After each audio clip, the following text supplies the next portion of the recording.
Hello and welcome to 1973. We are progressing and it's going fast. Today we will start a new article in the Revelation segment of our series, Flesh for Frankenwhore. Reading Babylon's Body in Revelation 17 by Michelle Fletcher. You, my creator, would tear me to pieces and triumph. Tear to pieces. Mary Shelley. I too want to make sense of the apocalypse, to examine every seam and stitch was fitting, and to trace the way the book is held together. Tina Pippin.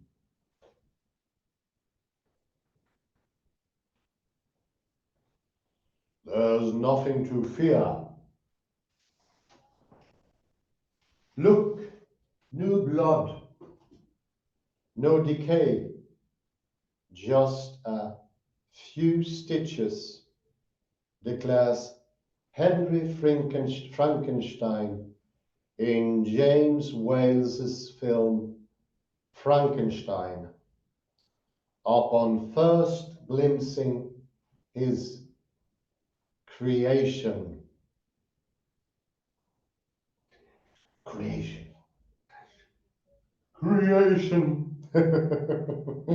Creation. This is what seems to be needed to calm revulsions when faced with fleshy horror. A safe and sterile, gore-free description.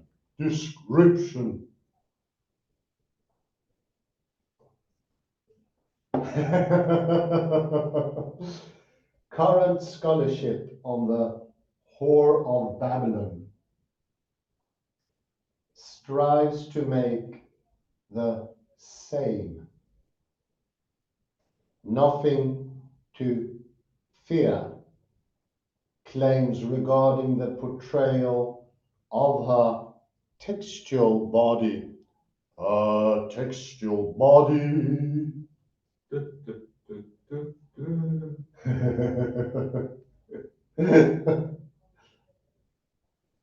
What could be read as a text of terror, describing the destruction of a female body, is now sanitized by the majority of both feminist and non-feminist readings. Sanitized. Readings sanitized. The whore is viewed as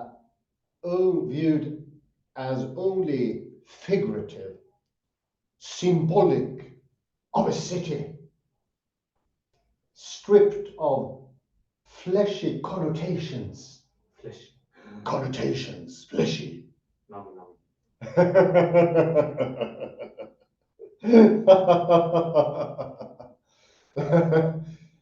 Though labeled Babylon, she is most widely read as representing the threatening powers of the city of Rome.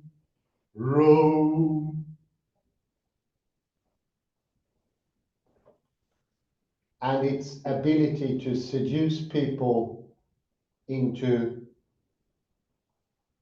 economic relationships and or idol worship.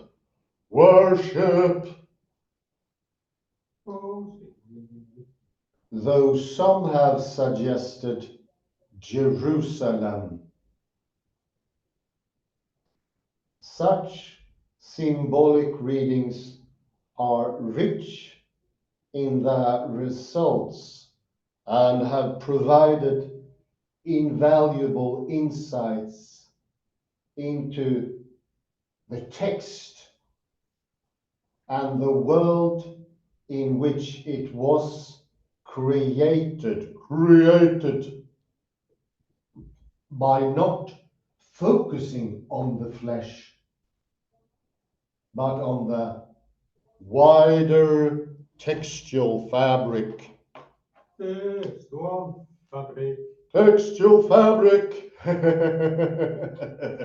Nami, nami, nami, nami, nami, nami, nami, nami. Not focus on the flesh. Nami, nami, nami. Textual fabric. They have also introduced reading practices designed to look beyond gendered violence, aiming to resist systems of power.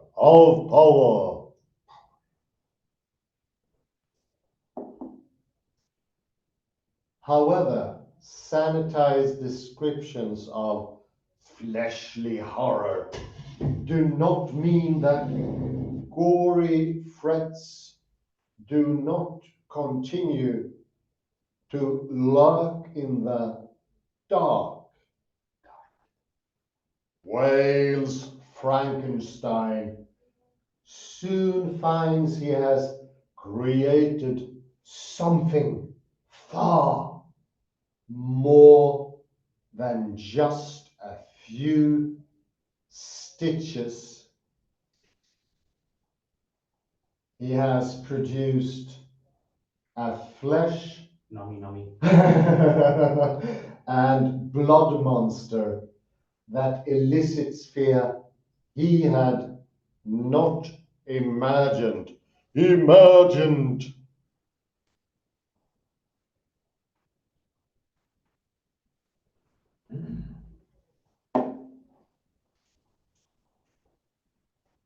In this chapter, I will explore how the Whore of Babylon, like Frankenstein's monster, also presents unseen fleshly threats which still lurk in scholarly darkness. Fleshly threats. I will argue that her body itself offers a threatening flesh and blood presence in the text of the book of Revelation, which has been overlooked by safe symbolic readings. Safe. Symbolic readings. Safe.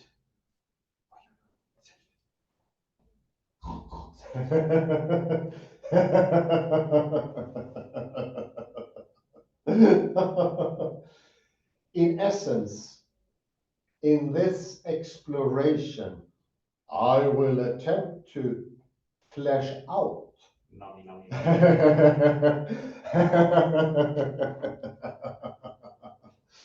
the Whore of Babylon by focusing on her body. Yummy, yummy, Yummy, yummy, yummy, indeed.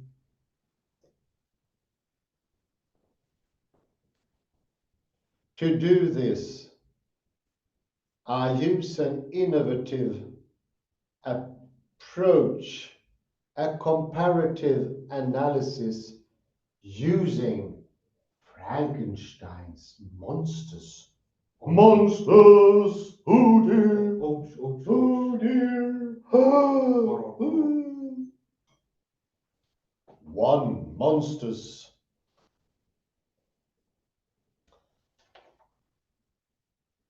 The portrayal of a creature with visible stitches and infamous neck bolt is instantly recognizable as Frankenstein's monster.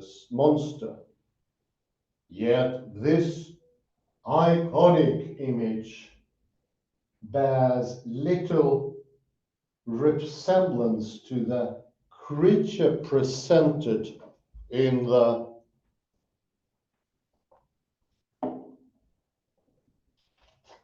original text. In the original text.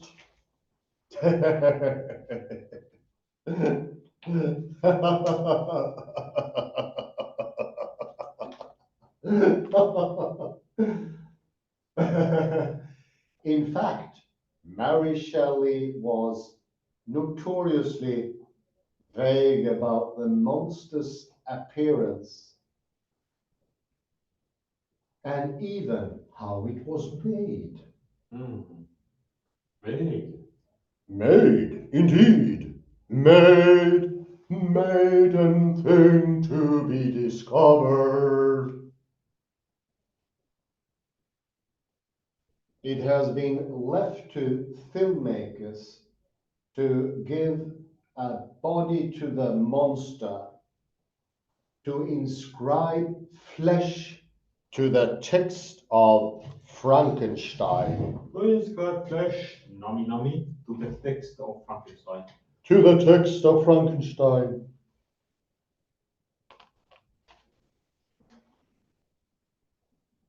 In my task of fleshing out the body of Babylon, these bodily incarnations of textual monster prove most useful and will be used as points of discussion throughout this chapter.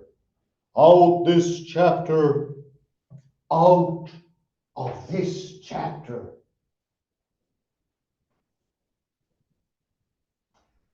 I will use them to give us fresh perspectives on, on traditional readings. Fresh. Enabling us to look away from the figurative Rome cities and back onto the literal body as presented in Revelation 17. 17. 17. 17.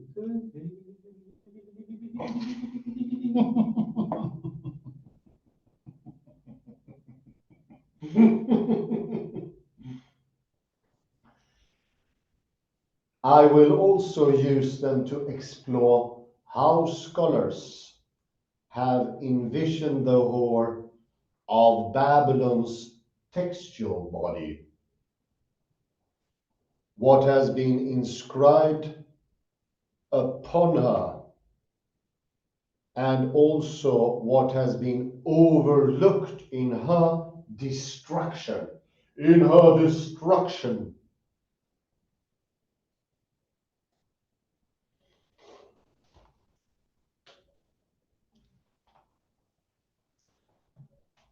By the end of this exploration, I will argue that Babylon is not only a city symbol, she can also be read as a fleshly Frankenwhore. Frankenwhore. Whore. Image.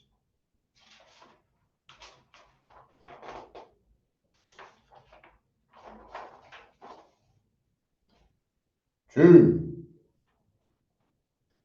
Nothing to fear.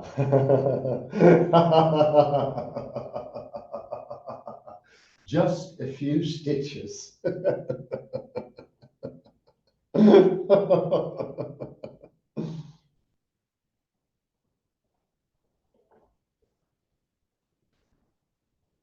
Our search for Babylon's body begins by looking at current scholarly perceptions. Perceptions. Perceptions. The general consensus is that Revelation 17's presentation of the whore of Babylon is constructed from Hebrew Bible source texts. Source texts. Source.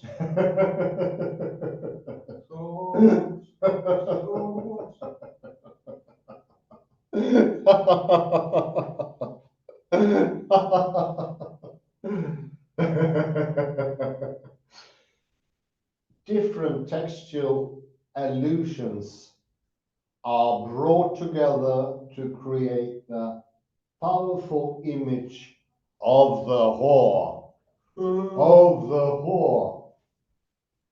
who is essentially a multi-sourced textual body, multi-source textual body.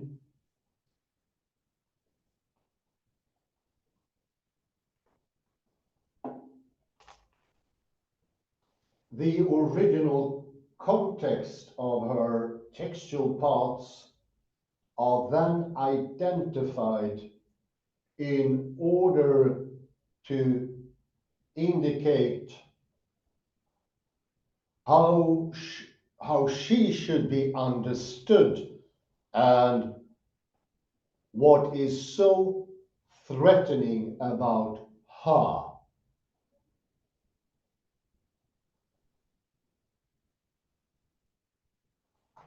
The object is to find the key source texts so that the whole can be understood. Understood, Kelly. It can be understood. Finally, this envisioning of her textual body is remarkably similar to the fleshly body most often given to Frankenstein's monster in filmic portrayals. In filmic portrayals, indeed.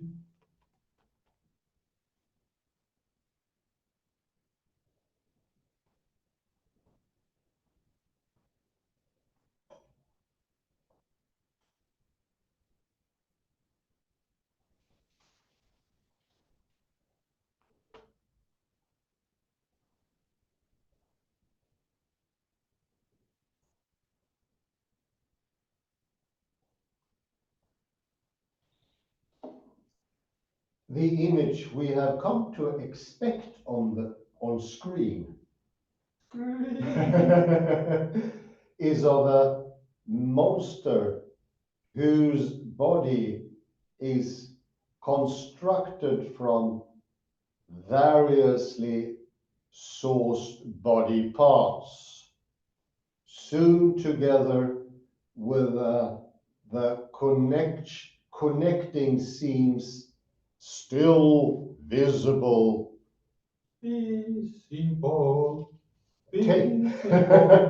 Taken to the extreme in Kenneth Branagh's Mary Shelley's Frankenstein, 1994.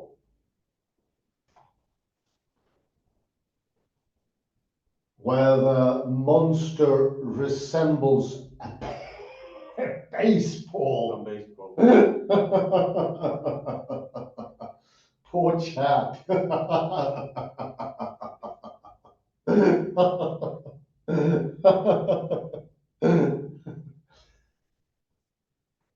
A key element in Frankenstein's film plot is the origin of these body parts.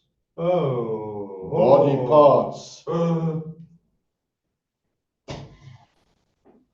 The body they first belong to influences the creature's behavior and its threat.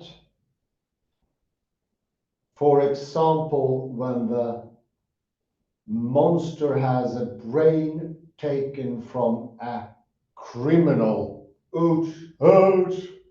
as Wales' 1931 rendition. Rendition.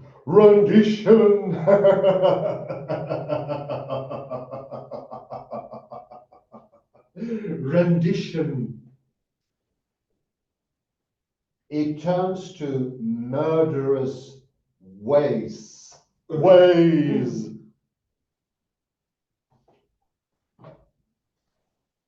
It turns to murderous ways.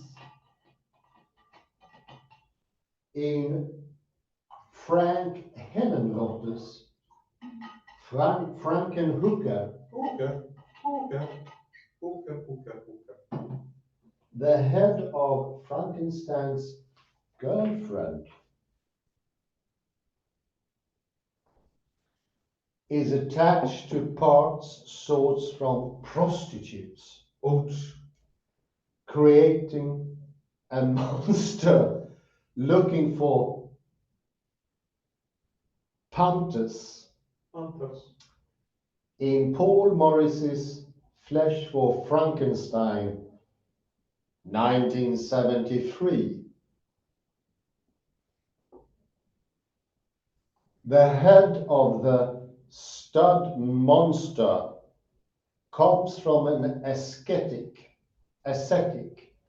so preventing the sexual mating Frankenstein hoped for.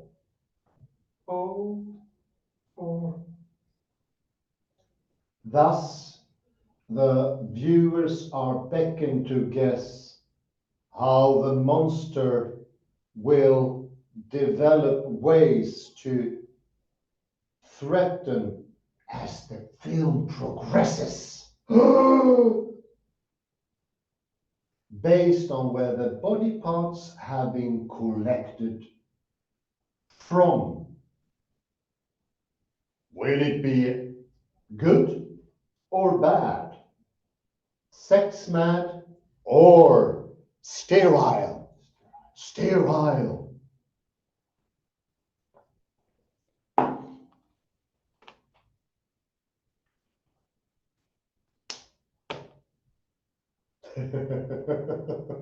Nobody knows. Scholars reading Revelation 17 do not want to guess about the threat posed by the whore of Babylon. The whore of Babylon.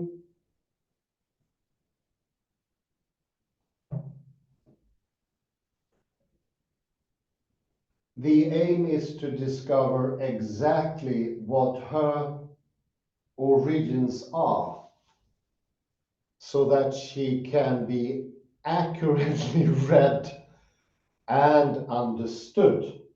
Understood.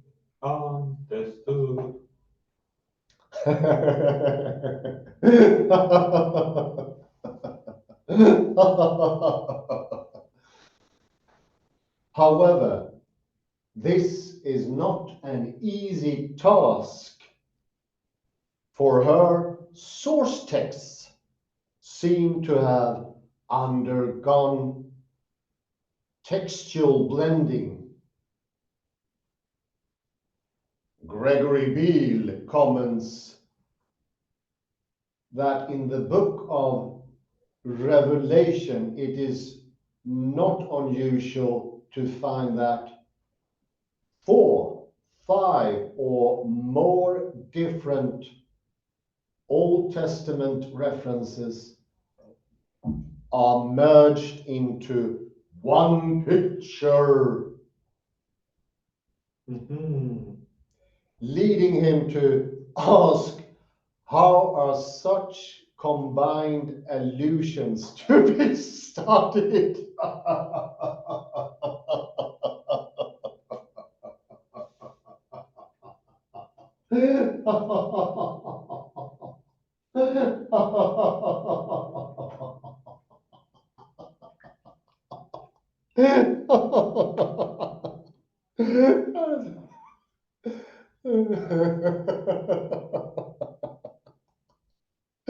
Funny God. Great.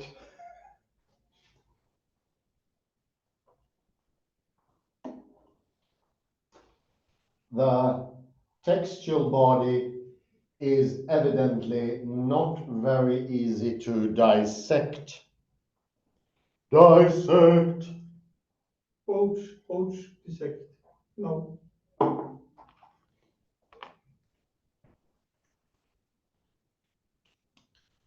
However, Beale does believe that the seams holding the texts together are visible. Hooray! Are visible. Hooray! Hooray! Hurrah, are visible.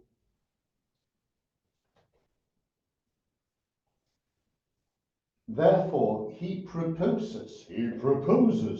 Hooray! Hooray!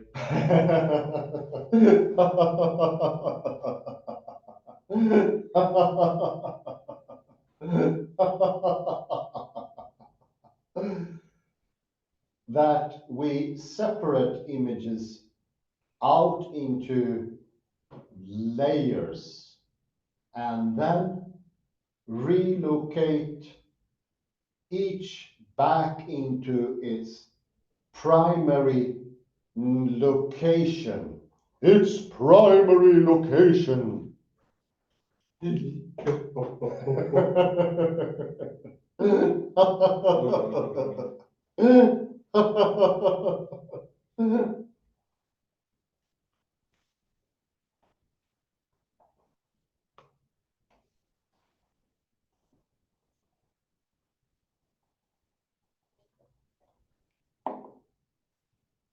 This is done by finding clear allusions to Hebrew Bible texts. Hebrew Bible texts.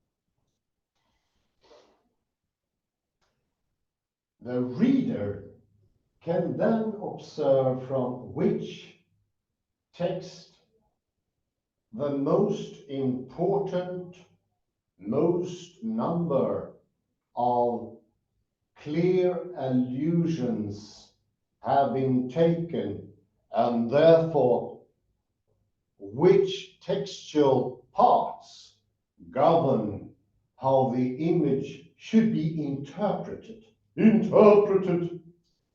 Yummy, yummy.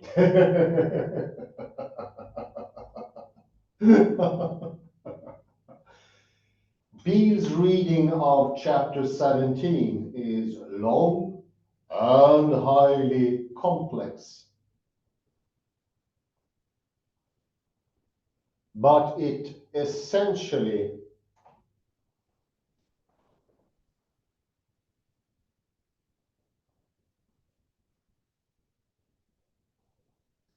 follows the above pattern, concluding that the whore of Babylon's key textual parts are from Daniel 4 and 7 and Isaiah 23. Isaiah 23. Isaiah 23. Isaiah 23. Isaiah 23.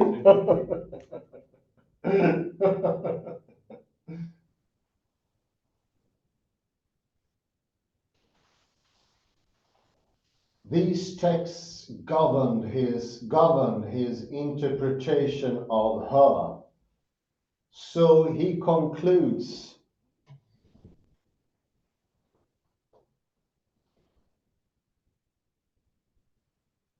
that she represents the threat of a seductive pagan economic power whose fornication involves seducing other nations into economic alliances. Alliances like Tyre in Isaiah and Babylon in Daniel. Like Tyre in Isaiah and Babylon in Daniel. The monkey.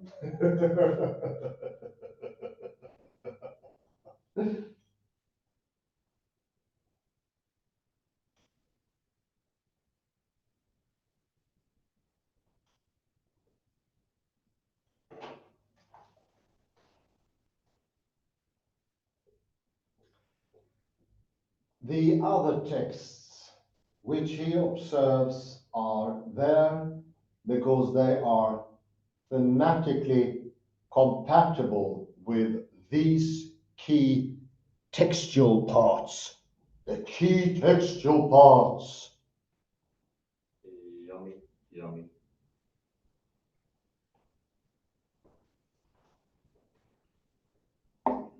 Yet other scholars aiming to unsue the whore find themselves staring at different textual fragments. Listen to that. They are only fragments. What? The whole Bible may be fragments. Not for a single original. What? Oh dear. Fragments, fragments. Fragments. Fragments. Hallelujah, hallelujah. Hallelujah. Hallelujah.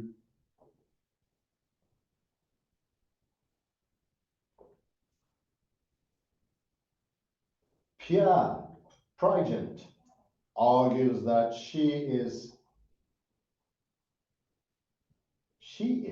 primarily created from material originated in Jeremiah 51, indicating that she represents Babylon reborn in the form of Rome. Of Rome. Rome.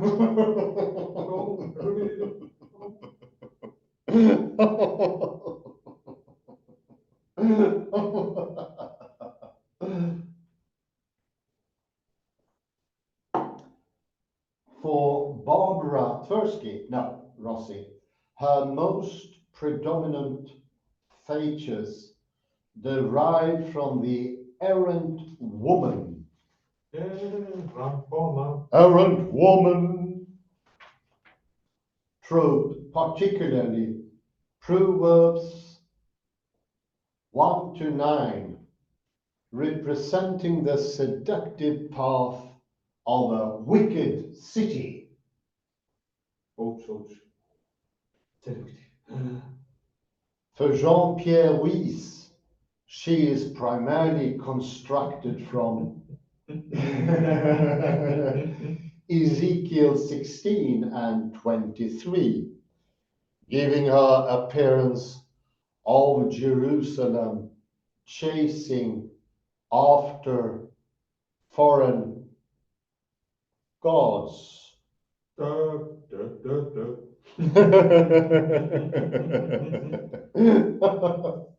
God, so.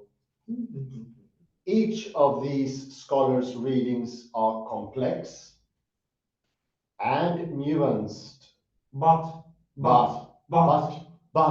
but all believe in searching for the seams which join past texts together in order to make accurate incisions. Incisions.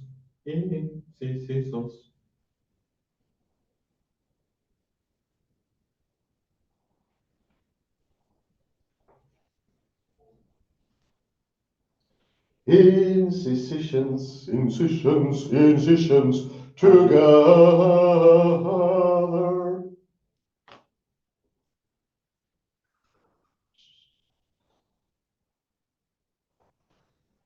With an aim to separate them, to see how the component parts functioned prior to combination.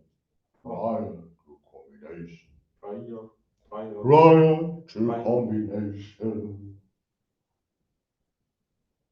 However, the results of such textual unpicking have to be questioned simply on the basis of the diversity of sources identified.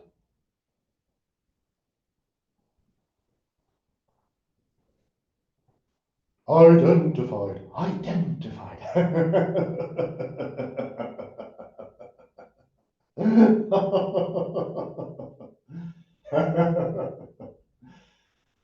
There's no one clear allusion. Scholars do not see the same primary parts as governing the text, which indicates that her seams are not as evident as hoped for. What is more, envisioning of the whore's textual body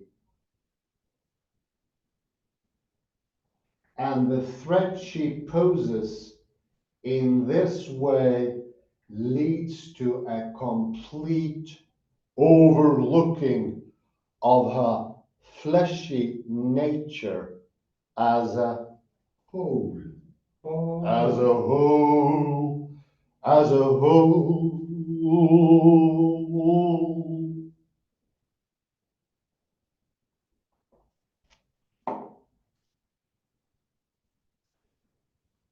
She is not viewed as a literal woman, but rather as a figurative one, as a figurative one, as a figurative one.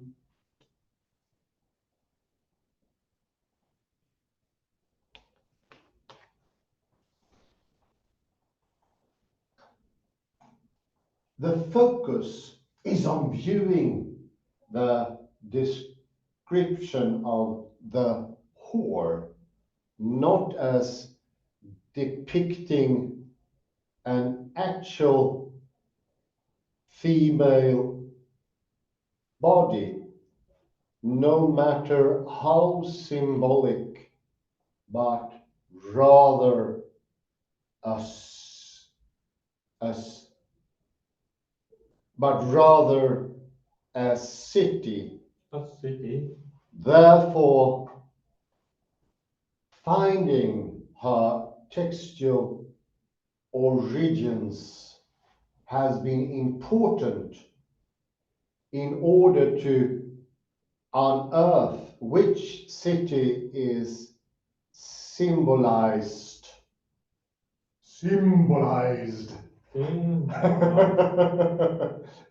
With Babylon being only figurative, it is not the bodily aspect of her texture parts, which is the focus of scholars.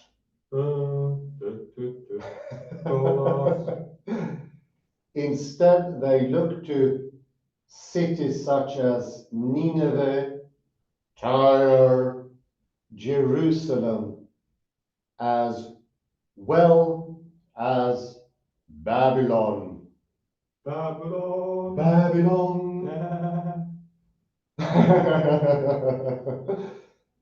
Therefore, this woman's threat is declared to be that she is powerful, she is a powerful city economic system, enticing people into idolatry alliances. Idolatry alliances.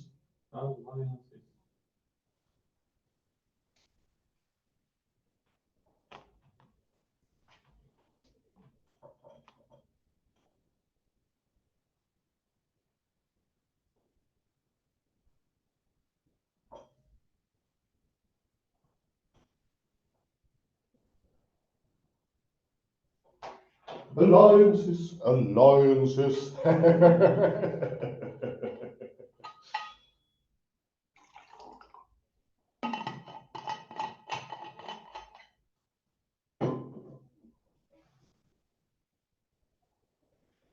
However, if we look at her body, we see a very fleshly description of Babylon. Babylon. Revelation 17 focuses on bodily functions by describing who she has been penetrated by. Verse 2. What she wears. Verse 4. What she adorns herself with. Verse 4.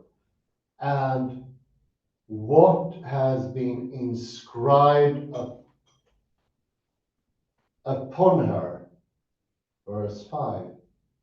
Whom she has given birth to, and what she consumes. What she consumes. Yummy, yummy, yummy, yummy. While the reasons for reading her as a primarily symbolic have a firm grounding. Grounding. Her fleshly nature is abandoned by,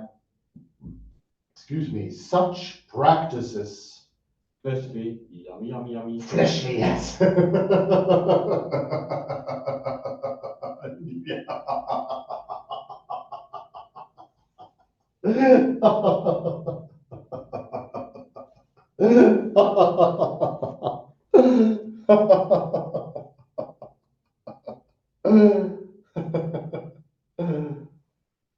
If she is simplified with only the figurative interpretation focused upon, and her body turned into sanitized sections, we lose her flesh and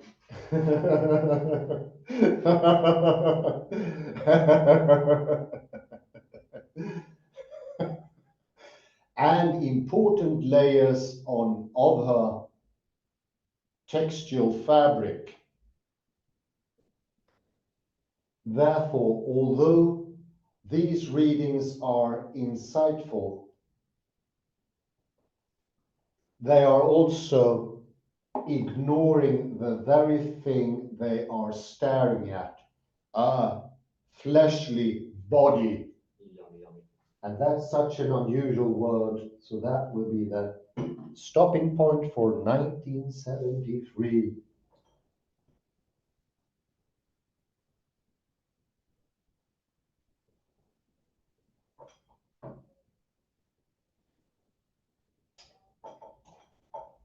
Page 151.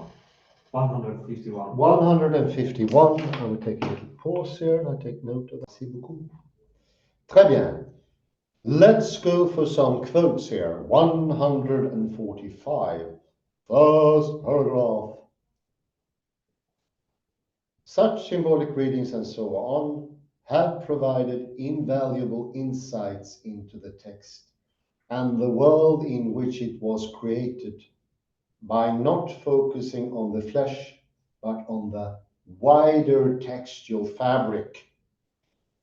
I would say, as we know from the couple Blakesley, the wider textual fabric is the flesh.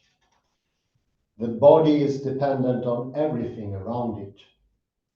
The body in per se doesn't exist, then there is no body at all.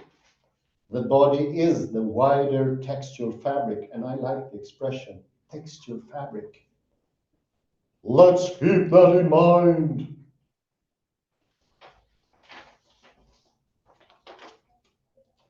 On page 146.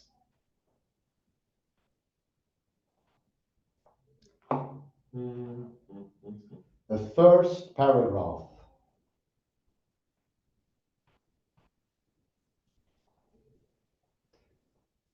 To inscribe, third line, to inscribe flesh to the text of Frankenstein. That has many levels here. Inscribe is done on something that at that time was actually fabric. All paper unto a certain period were all made by fabric, usually cotton, but also wool. So there is an inscription into the weave. The body is the weave. And what filmmakers do is to use that weave to expand it even more, to making Shelley's writing even more correct, even more of the same thing. You move wider and further. And of course, we also have the good old synchronicity.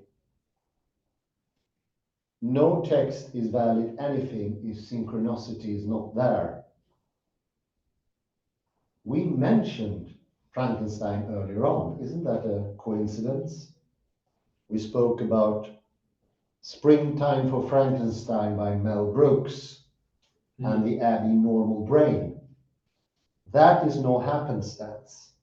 We are entering into the weave of reading differences. Derrida saw only how does he call it?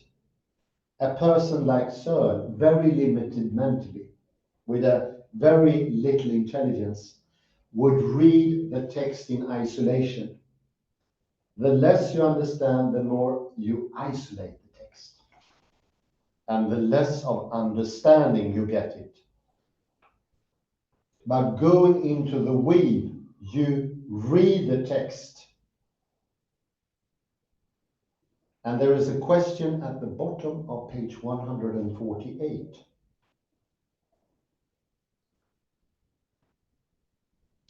Revelation. Somebody called B comments on Revelation, and in the end he asked, how are such combined illusions to be studied? I laughed out. Of course, we need different sources. All texts that show unity needs to be from different sources. And from the one with limited sense, they do not understand there is only unity in plurality. In order to have one text, you need many texts. And here, that's the only chance of having a telling text. I even heard that people were questioning some biblical texts because there are different authors. There are always different authors to be one singular. Always. Otherwise, you don't have no singularity whatsoever. You only have sheer Saussurean difference. Nothing of value can come from that. The coherence is the only evil we can see in Earth or in the universe. Where you don't have this diversity in the universe, you have disaster. Everything, every piece of the universe, from galaxy to the smallest, is holding thanks to contradictions and differences. Evil is only sameness, coherence, and comprehending. That's the only evil there is in the universe. Something we learned from Lee Smolin.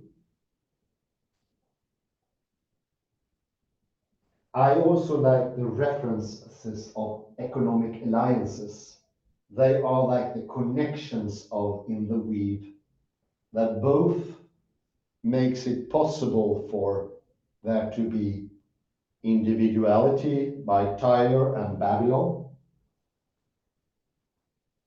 but also a possibility of standing free. I think Tyre was connected to the Phoenicians, were in the present day Lebanon. And that connection made Tyre to be self-subservient. And the first fragment, I said wrong, sorry. Second paragraph on page 149. Yet other scholars aiming to unsue the whore find themselves staring at the different textual fragments. Well, it needs to be done by so many different things to be one singular homogeneous unity.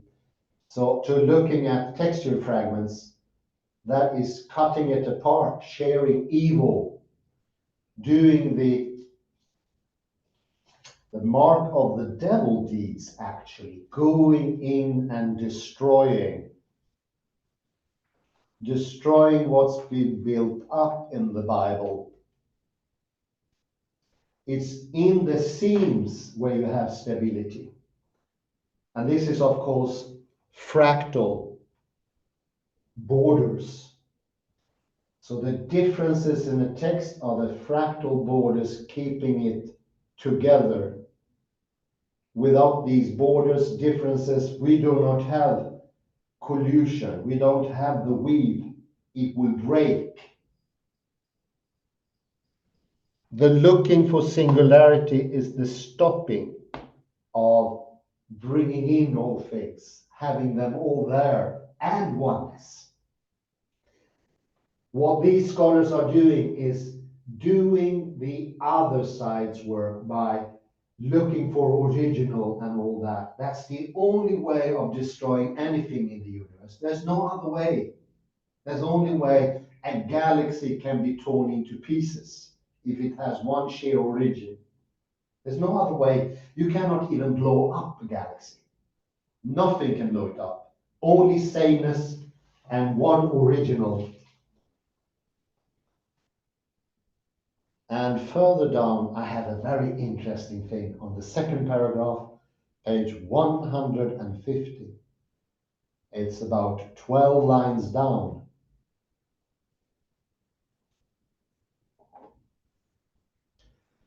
She is not viewed as a literal woman, but rather as a figurative one. And here it's an idea that there is some sort of weird difference between literal woman and a figurative one. Well, I can remind you about the atomic bomb. The effects are figurative in the atomic bomb. There are no material effects in an atomic bomb at all. It's all figurative. The greatest forces in the universe are all figurative, whereas literal, the idea of material objects, this old Newtonian / Aristotelian, doesn't really have any power at all. The figurative one is the strong one.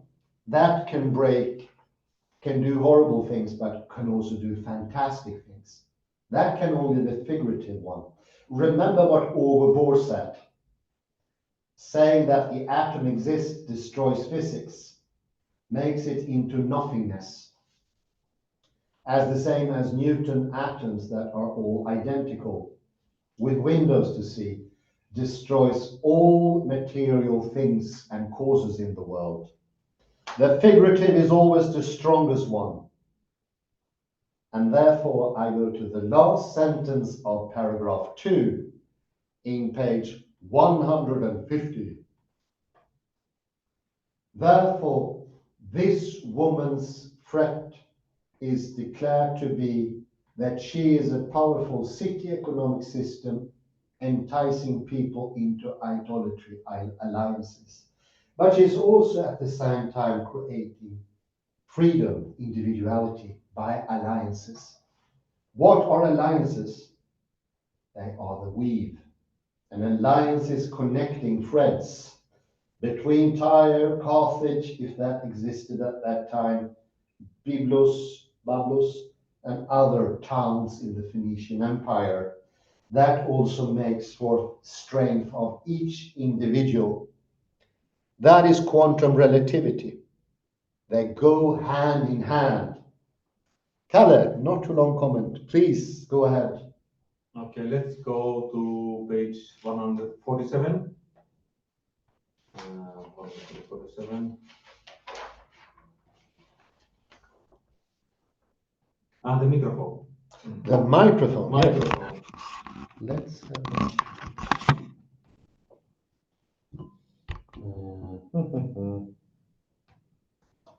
nothing to fear. The general consensus is that Revelation 17's presentation of the whore of Babylon is constructed from Hebrew Bible source texts, 147, under the image. Go ahead.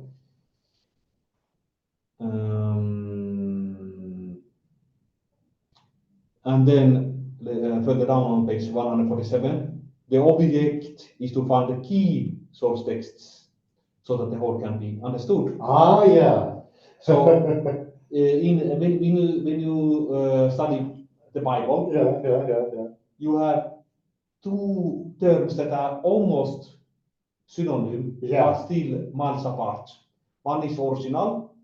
Original is very, very good, but then you have the source, which can also be good, but most often is in this context Yeah. negative. So source, to make a pun, is almost a pun or a homonym, almost a homonym. Source texts. Mm-hmm. So source texts become here source texts. Mm-hmm. They're creating source because they are negative. Like this. Yes.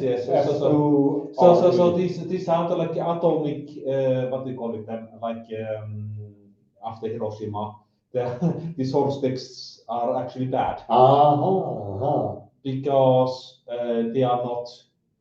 John is supposed to not original. No. Original in the sense that he's creative, he can create something of his own. Yeah. Instead, he's put between different texts. Yeah. And these texts are supposed to be very original. Yeah. But original in the sense of sword. Yeah, I get that. I like that. Yeah, good one. So the different dichotomies here, like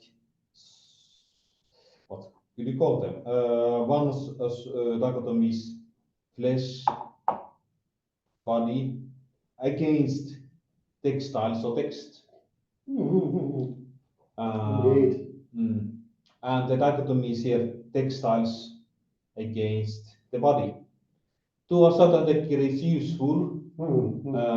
This author Fletcher, he emphasizes the textiles part. She focuses, she doesn't focus. I don't know, where is his focus? Perhaps more on the body, I mean, flesh and the body. The body and the soul. Body, more the flesh, the yummy body. Well, the soul, how you say, the figurative thing that you can't touch. That body, the real body. I understood it differently. It was more about the body, actually, like the Frankenwhore body. The soul is not important, I don't think so. Okay, yeah, sure. I don't know. But here, in case source is something dirty, Of course, The if water is dirty, it's here. as depicted, they want to destroy the meaning of the Bible. Then they start looking for sources, and they cut the Bible. Yemegilskas shows very clearly, they cut the Bible into parts, and thereby destroying the meaning in the Bible. There can only be with differences, with different authors, the different comings and everything. So they want to destroy that, and then the idea of origin is there with them. And they can't help it themselves. They do it automatically. It's like something they can't control. Very good. I like that. Yeah. Yes, as it put it very clearly on page 148, for 148. The aim, I can sentence beginning with the aim. Let me see. The aim is to discover exactly. Oh God! What did they say? They described in another Christian text. That's the most evil you can do. It's like really bad. What origins are. Oh my God! Scary. This is Oh God. so instead, origin is prioritized instead of the. Of the true message. Yes. Burn the message, Derrida said at one instance. Take away the message. Just have origins. There's a very interesting dichotomy you find there. And you can continue with the dichotomies. But let me see. Let me go to something, one on page, I think, yes, that was an interesting thing. This on is perhaps difficult to find it, 150. 150. In the middle of the page, roughly. It's a bit vague. Do you have any? The 3 paragraphs here, which one? It would be, let me see, I will jump in a bit here. 150.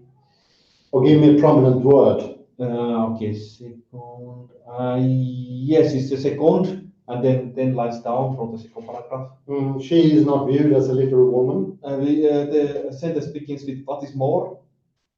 What is more envisioning of the horse textual body, the thread. So it's what is more. I cannot find it.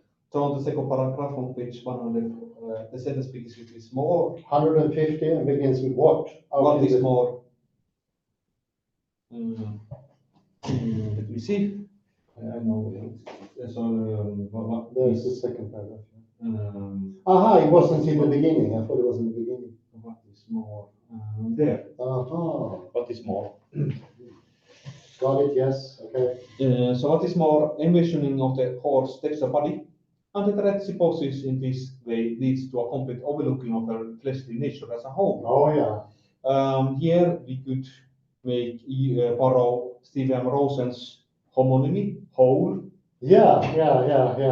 And the wholes are, so to say, the parts that. Very good. Yeah, I like that. Mm-hmm. Very good. Yeah. Because what these people try to do, they don't go for the global. Mm-hmm. So they assume that there is no meaning in the Bible. Let's take it apart and see if each atom can tell us the meaning. Mm-hmm. Ian McKilkis called that the most evil thing you can do. It shocked him, absolutely. That you start with a whole, that there is meaning. Mm-hmm. And then you have wholeness, the whole thing together. And then you also have unity. Mm-hmm. And I would say, add the Klein bottle with, you mentioned the Möbius strip a couple of lectures ago. When we found the Möbius strip in the text, you also have the lemniscate, where you have eternity, forever, and you have history. Very good, that's fantastic. I like that. Quite excellent. And then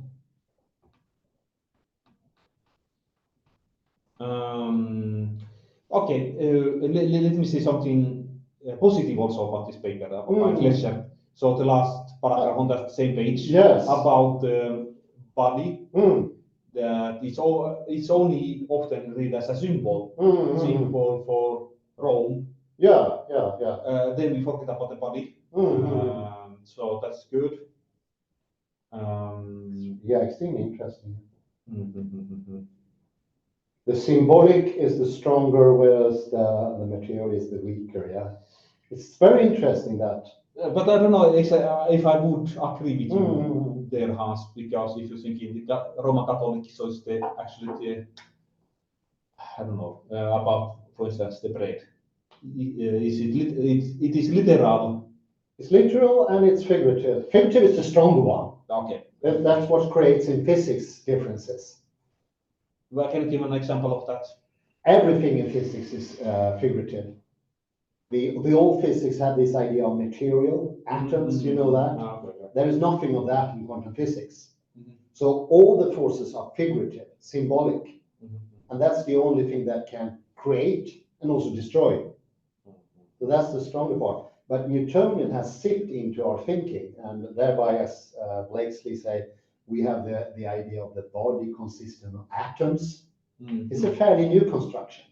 Mhm. And already we get a more dualism of body and soul. But I'm digressing here. Mhm. Maybe we should. In here, let's end it here. Yeah, thank you very much. Excellent. And thank you everyone for listening in. Have a very nice morning, day, or afternoon.